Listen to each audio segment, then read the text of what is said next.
हाय दोस्तों नमस्कार। आज हम लोग use of a an and the का प्रयोग का जो भी रूल्स होता है उसको अच्छी तरह से समझेंगे और आगे ट्रांसलेशन बनाने का प्रयास करेंगे। ठीक है, पहले हम लोग देखेंगे ए और एन का प्रयोग। ठीक है, इसके बाद वाला जो वीडियो आएगा उसमें द का प्रयोग के बारे में हम समझाएंगे। ठीक है, ए और एन का प्रयोग कहाँ करेंगे इसको ध्यान से समझें।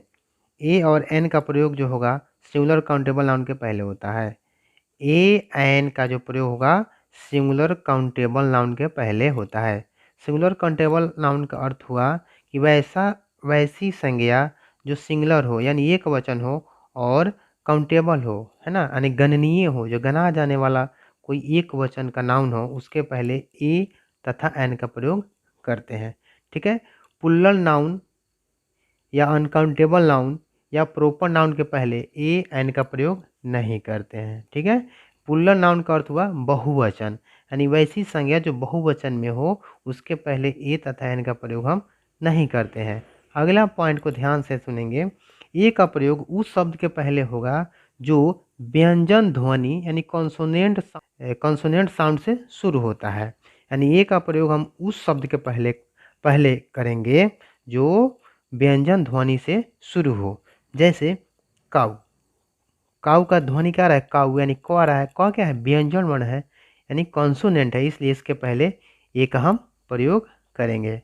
अगला एग्जाम्पल है a horse. Horse, horse means घोड़ा होता है।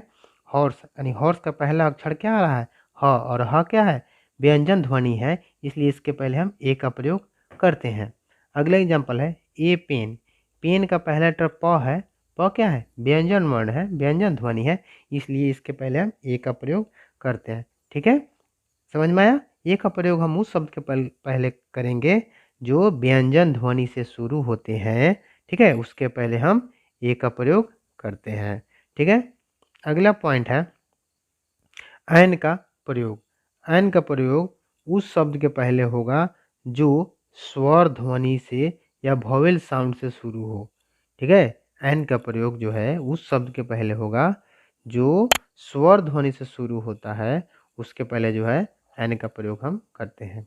एग्जाम्पल में देखेंगे जैसे एप्पल। एप्पल का पहला अक्षर क्या है, ए है, और इसका ध्वनि का जो उच्चारण हो रहा है ए हो रहा है, ए एप्पल, ए पल।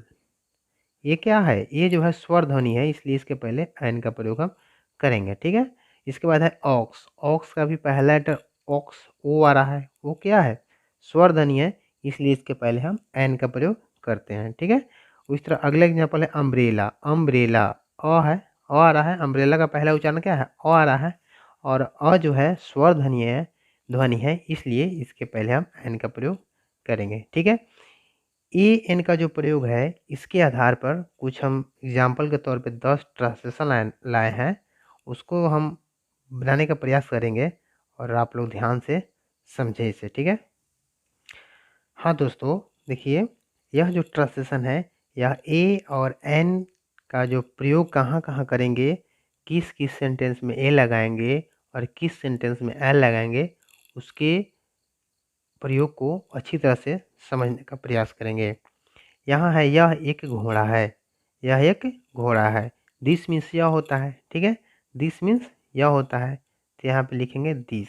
क्या लिखेंगे, दिस, THIS, इसका उच्चारण दिस होता है, और दिस के बाद हम इज का प्रयोग करते हैं। दिस इज एक घोड़ा है, तो एक के लिए ए लगाएंगे। ठीक है, घोड़ा, घोड़ा का होता है हॉर्स, HORAC, हॉर्स, और हॉर्स का जो पहला अक्षर एच है और इसका उच्चारण भी ह आ रहा है, यानी ह क्या है, व्यंजन ध्वनि है, तो व्यंजन ध्वनि के पहले हम ए का प्रयोग करते हैं। ठीक है, ओके।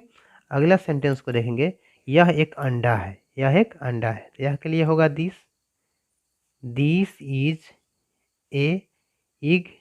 ठीक है, लेकिन ई का जो पहला लेटर क्या है, ई है, ई आ रहा है ना, स्वर ध्वनि आ रहा है यहाँ पे, स्वर ध्वनि, इसलिए ए के साथ हम क्या लगाएंगे, एन लगा देंगे, यानी हो जाएगा दिस इज एन ईग। ठीक है, अगला है वह एक हाथी है, वह के लिए हो जाएगा दैट, और दैट के साथ ई लगाएंगे, that is an elephant, ELEPHANT, elephant हो जाएगा। चूंकि एलिफेंट का पहला लेटर ई है और ई का उच्चारण स्वर वर्ण है, स्वर ध्वनि है, इसलिए हम एन का प्रयोग करेंगे। ओके, अगला सेंटेंस है यह एक छाता है, यह एक छाता है, यानी हो जाएगा this is this is an umbrella. Umbrella यानी अम्ब्रेला का पहला लेटर क्या है? यू है। यू क्या है? यू, अम्ब्रेला, सॉरी यू है और उच्चारण अ आ रहा है, अम्ब्रेला अ है, इसलिए अ क्या है? स्वर ध्वनि है, इसलिए इसके पहले हम एन का प्रयोग करेंगे। ठीक है, अगला सेंटेंस है वह एक गधा है, तो वह के लिए दैट हो जाएगा, दैट इज एन आस हो जाएगा। क्योंकि आस का पहला लेटर ए है और ए क्या है? स्वर ध्वनि है, इसलिए इसके पहले हम एन का प्रयोग करेंगे। मैं एक भारतीय हूँ, मैं एक भारतीय हूँ, तो आई होगा और आई के साथ I am an Indian, Indian हो जाएगा। क्योंकि इंडियन का पहला लेटर आई है और आई का उच्चारण इंडियन ई आ रहा है, इसलिए ई जो है स्वर ध्वनि है, इसलिए इसके पहले एन का प्रयोग हम करेंगे। अगला सेंटेंस है तुम एक अंग्रेज हो, तुम के लिए यू होता है और यू के साथ आर का प्रयोग करेंगे। और तुम एक अंग्रेज हो, अंग्रेज का होता है इंग्लिश मैन, इसलिए इसके पहले एन होगा, an English man, English man. Okay, अगला सेंटेंस है यह एक पानी है। देखिए इस सेंटेंस को थोड़ा ध्यान से समझने का प्रयास करेंगे। यह पानी है, पानी क्या है? एक नाउन है और ऐसा नाउन है जो अनकाउंटेबल है, पानी को हम गिन नहीं सकते हैं, अगणनीय है, इसलिए इसके साथ हम ना ए का प्रयोग करेंगे और ना एन का प्रयोग करेंगे। ठीक है, तो हो जाएगा दिस इज वाटर, क्या हो जाएगा? This is water. ओके, आगे है यह स्याही है, स्याही भी अनकाउंटेबल नाउन है, तो हो जाएगा this is ink, this is ink हो जाएगा। आगे है वह दवात है, दवात है, दवात है काउंटेबल नाउन है, दवात को हम गन सकते हैं, इसलिए इसके साथ ए या एन लगाएंगे। लेकिन अब इसको ध्यान से देखना है कि ये लगेगा कि एन लगेगा। ठीक है, दैट इज इम्पोर्ट होगा, इम्पोर्ट।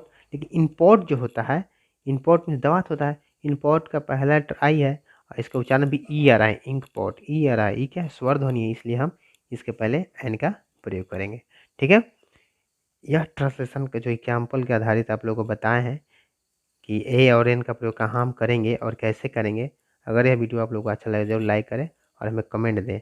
आप लोगों को जो है 10 इसी प्रकार का एग्जाम्पल हम जो है नीचे एग्जाम्पल में देंगे, आप लोग बना करके हमें कमेंट में ज़रूर दें। ठीक है, धन्यवाद।